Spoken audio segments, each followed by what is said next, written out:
គេធ្វើអូនឈឺធ្វើឲ្យសួនផ្ការូបអូនស្រពូនបងឈរនៅទីនេះចាំស្ដាប់ចាំដោះស្រាយបញ្ហាបេះដូងស្នេហាមិនគួរឲ្យស្អប់អ្នកដែលលប់អ្នកដែលបោកចិត្តអូនគេហ៊ានបោះចោលដល់ពេកគេត្រូវផ្កាដែលបាក់តងគេបោះចោលមនុស្សល្អធ្លាប់សត់ក្រជាមួយនឹងគ្នាមិនចង់ឃើញទឹកភ្នែកយោនយំបងអ្នកព្យាបាលពងងារថែស្នេហ៍នេះឲ្យបានល្អទូរឿងអ្វីក៏ពូពៀ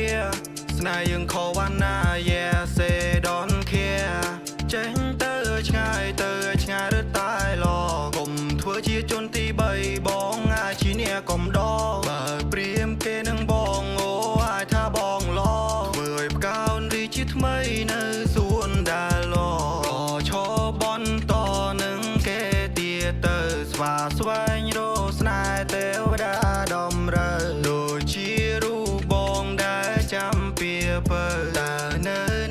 គេមានអីអ្វីទៅបិនភ្នែកបាត់ត្រជាហើយផ្ទៀងចាំស្ដាប់ស្នេហ៍អូននឹងគេខភ្លេងខវណ្ណាគេជាប្រក្រណាងអូនជាស្រីល្អណាកុំយំដោយសារគេនាំតែខ្មាស់ចាកុំតាមត្រគេកុំទ្រាំធ្វើមកក្រា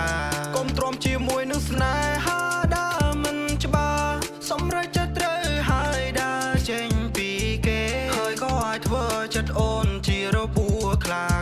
ស្នេហាធ្វើឲ្យអូនឈឺចាប់ស្នេហាធ្វើអូនប្រែស្រាំស្នេហ៍គេបានម្ដងធ្វើឲ្យអូនឈឺចាំរាប់ឆ្នាំទោះឥឡូវអូនបែកគ្នាក៏វាមិនទាន់នឹងហួសពេលបងគឺជាអ្នកកំដររងចាំមៀមេបើផ្លូវបើបេះដូងឲ្យបងបានទេស្រីយើងនឹងស្រស់ស្អាតខុសពីគេ